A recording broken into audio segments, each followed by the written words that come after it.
Choisir l'avenue d'investissement parfaite pour vous peut être une expérience difficile, si vous n'êtes pas conscient des différentes options disponibles.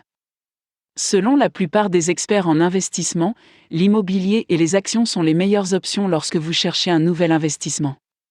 Si les deux ont leurs avantages, vous ne pouvez pas non plus négliger les aspects négatifs. Voici une analyse comparative des investissements immobiliers et des investissements en actions. L'immobilier. Les avantages. 1. Favorable à la classe moyenne.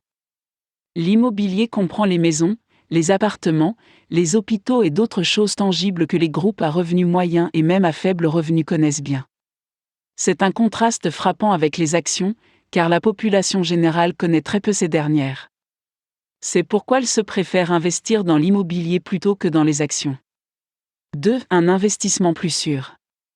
Par rapport aux actions, qui comportent un facteur de risque plus élevé, les investissements immobiliers sont relativement plus sûrs. Si les marchés immobiliers et les marchés boursiers sont tous deux assez turbulents, le premier bénéficie d'un plus grand filet de sécurité.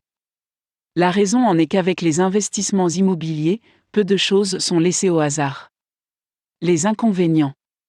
1. Plus de recherche.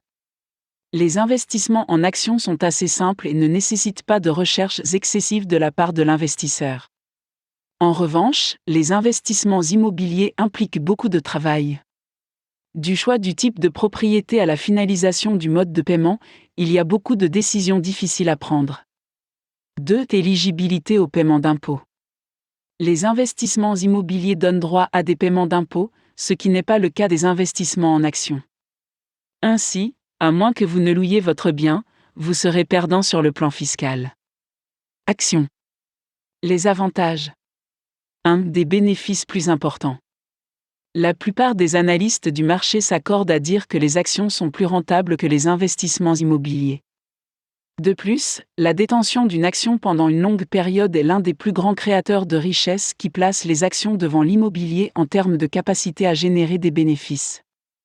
2. Plus facile de se diversifier.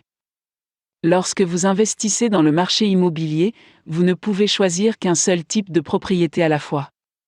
Ce n'est pas le cas avec le marché boursier, en raison de la disponibilité des fonds communs de placement. Un fonds commun de placement est un type de fonds d'investissement géré par des professionnels qui met en commun l'argent de nombreux investisseurs pour acheter des titres. Les investisseurs disposent ainsi d'un large éventail d'actions dans lesquelles ils se peuvent investir.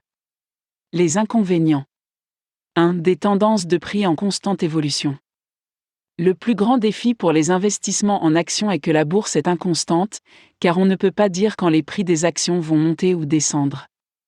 Le marché immobilier connaît lui aussi des changements constants, mais les effets de ces changements ne sont pas aussi importants. 2. Facteurs psychologiques. Les investissements en actions partagent certains attributs avec les jeux de hasard.